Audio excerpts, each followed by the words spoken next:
자, 초록색은 하우스 프라이스 인크리즈 해가지고 집값 상승률을 나타냈고요. 연두색은 뭐냐? 런던의 도심지로 가는데 절약된 시간, 크로스레일이 개통됨으로 해서 기존에 대비 얼마만큼 시간이 절약됐는지 나와 있는 거죠. 그래서 별내역에 GTX B 노선이 생긴다면 집값은 좀 더 상승할 여지가 있을까요? 자, 요거는 이제 GTX 노선도인데요. 자, GTX B 노선 송도에서 마석까지 가는 이 GTX B 노선에 여기쯤에 이제 별내역이 있고요. 별내역에 GTX가 생긴다면 이제 청량리까지는 단 2정거장, 자, 서울역까지는 단 3정거장만에 갈 수 있다는 사실이고요. 청량리에서 GTX C 노선으로 갈아타게 된다면 삼성 양재까지 1정거장, 2정거장이면 갈 수 있다는 사실이라서 별내역에서 도심 중심지까지의 접근성이 훨씬 더 용이해진다는 사실입니다. 자, 이 사례를 그대로 영국으로 가져간다면 영국판 GTX 크로스 레일이라는 게 있습니다. 2009년도에 착공해서 2019년도에 완벽하게 완공을 하고 이제 운전 중에 있는데요. 이 10년 기간 중 집값 상승률에 대한 리포트가 있습니다. 자, 영국의 은행 리서치 업체들은 지난 10년간 크로스레일 주변 집값이 런던의 평균 집값 상승률을 웃돌았다고 분석했다. 자, 여기서 말하는 크로스 레일이 이제 영국판 GTX라는 거죠. 바로 이 라인이 이제 크로스 레일이라고 할 수 있는데요. 뭐 기분 탓일까요? 뭔가 좀 비슷하지 않습니까? 자, GTX B 노선이랑 비슷하게 생기긴 했네요. 자, 이 노선은 서쪽 레딩 지역에서 출발해 히드로 공항, 런던 도심을 지나 동쪽 셰필드까지 118km를 있는데, 이중 도심을 지나는 42km 구간은 GTX처럼 지하 20m에서 40m 대심도 지하철로 건설합니다. 똑같죠, GTX랑. 그래서 보시면, 자, 여기가 이제 런던 중심인데 여기를 지나칠 때는 대심도 깊이 파가지고 터널을 통해서 간다라는 거고요. 자, 여기 이제 맞물려 있습니다, 다른 역이랑. 자, 이렇게 환승할 역들도 이렇게 많이 있다라는 사실이죠. 자, 요게 개통이 됨으로 해서 노선 주변 집값 쑥 해가지고 2014년부터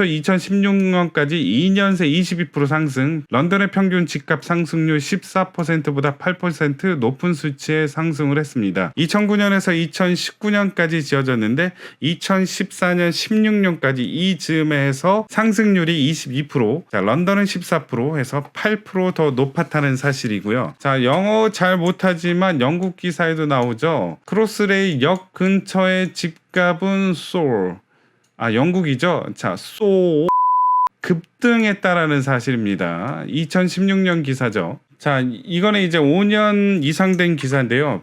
자, 크로스레일 역 근처에 있는 집값이 최대 82%까지 급등을 했다라는 내용이죠. 그렇다면 2014, 16, 5년 이상 된 기사들만 있느냐? 그래서 제가 한번 구글에다 찾아보니까 이런 게 나옵니다. 2015년부터 20년까지 집값의 상승률에 대해서 나와 있는데요. 이것도 이제 크로스레일 역에 있는 집값 상승률인데, 자, 5년 동안 40%, 39% 정도 올랐고, 20% 후반대 그 밑으로도 있겠지만 이렇게 다양하게 최고 약 40%까지 지속적으로 최근에도 상승이 있었다라는 얘기입니다. 자, 그리고 지금 영국의 한 리포트에도 이렇게 자세히 나와 있어요. 그래서 자, 영어 못하지만 일단 해석을 하자면 통근 시간이 약 10% 줄어든다면 집값은 한 6% 정도 상승을 할 수 있다라는 사실이죠. 자, 그리고 그 크로스레일을 통해서 연간 한 2억 명 정도가 이용을 하고요. 크로스레일을 이용을 함으로 해서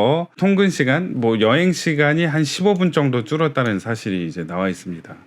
자, 그리고 밑에 보면 정말 흥미로운 기사인데요. 요건 뭐냐? 자, 초록색은 하우스 프라이스 인크리즈 해가지고 집값 상승률을 나타냈고요. 연두색은 뭐냐? 런던의 도심지로 가는데 절약된 시간, 크로스레일이 개통됨으로 해서 기존에 대비 얼마만큼 시간이 절약됐는지 나와 있는 거죠. 그래서 집값 상승률과 시간 절약분에 대한 상관관계를 그래프로 나타냈습니다. 자, 크로스레일이 개통됨으로 해서 절약된 시간이 많아질수록 집값은 많이 상승한다. 자, 여기도 많아질수록 대체적으로 이제 많이 상승했다고 볼 수 있겠죠. 자, 이쪽을 보면 이제 절약 시간이 조금밖에 안 되니까 그만큼 집값 상승률도 높지 않았습니다. 하지만 여기 보시면 개통으로 인해서 절약된 시간이 많지 않음에도 불구하고 집값 상승률은 높았다라고 할 수 있죠. 하지만 이 지역은 이제 런던 도심지예요. 그래서 런던 도심지에 기존의 지하철역이 있는데 그 지하철역에 크로스레이 GTX 노선이 새롭게 개통이 된다면 자, 집값 상승률은 이렇게 높아진다라는 사실이죠. 여기도 그렇고요.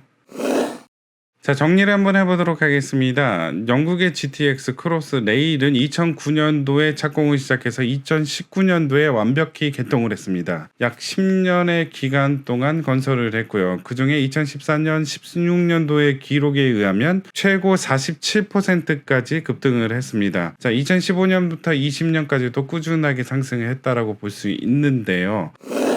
영국의 사례에 비교했을 때 앞으로 무궁무진한 상승의 기회가 있겠구나라고 단순하게 생각하시면 안 된다는 거죠. 왜냐하면 영국의 사례를 저만 알고 있는 게 아니라 많은 사람들이 습득한 상태에서 미리 선점해서 투자하는 경우도 있을 수 있겠고요. 자, 그리고 지금 현재는 이제 기존에 몇 년 전부터 부동산이 계속해서 과열돼서 많이 오른 상태이기 때문에 앞으로 얼마나 더 상승을 할지 아니면 약간의 조정기가 있을지는 모르겠지만 최소한 손해보진 않겠구나라는 생각은 드는 거죠.